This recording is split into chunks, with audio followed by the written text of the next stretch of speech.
अल्लाह तबारक व तआला ओ ख़त्मे नबूवत जी कॉन्फ्रेंस को ठाई। ख़त्मे नबूवत जी कॉन्फ्रेंस अल्लाह तबारक व तआला रूहनि खां घुराई ऐं उन में कंहिं ॿिए खे इजाज़त कान्हे का ॿिए कंहिंजो रूह अचे लिकी सिकी अचे, कंहिं दज्जाल जो, कंहिं शरीर जो, कंहिं शैतान जो, कंहिं काणे जो को रूह अचे, कंहिंखे बि इजाज़त कान हुई। सिर्फ़ ऐं सिर्फ़ इन मजलिस में आया हुया त अल्लाह जा नबी, अल्लाह जे नबियनि जा रूह आया, ॿियो कोई न। हाणे अल्लाह तबारक व तआला फरमायो उन्हनि सभिनी पैगंबरनि जे रूहनि खे मां गॾाए उन्हनि खां वाइदो वरितो, लमा आतैतुकुम मिन किताबिन व हिकमा, मां जॾहिं दुनिया में तव्हांखे मोकिलियां, तव्हांखे रिसालत ॾियां, तव्हांखे नबूअत ॾियां, तव्हांखे किताब ॾियां, उन खां पोइ तव्हांजे रिसालत ऐं तव्हांजे किताब जो वॾो चर्चो हले, सभु माण्हू तव्हांजी ताबेदारी करण में हुजनि।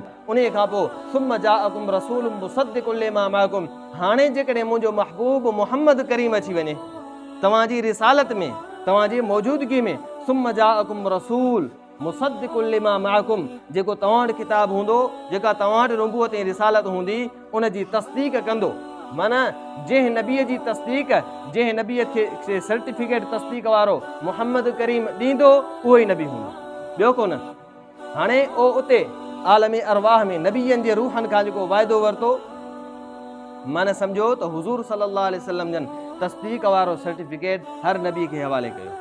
सुम्म जाअकुम रसूल मुसद्दिकुल लिमा माअकुम, तस्दीक करण वारो हुजे, तस्दीक करण वारो हुजे। थोरो तव्हां नज़र फेरायो, आया उन मजलिस में, उन कॉन्फ्रेंस में, नबूवत वारी कॉन्फ्रेंस में छा मुसैलिमो कज़्ज़ाब बि हुयो?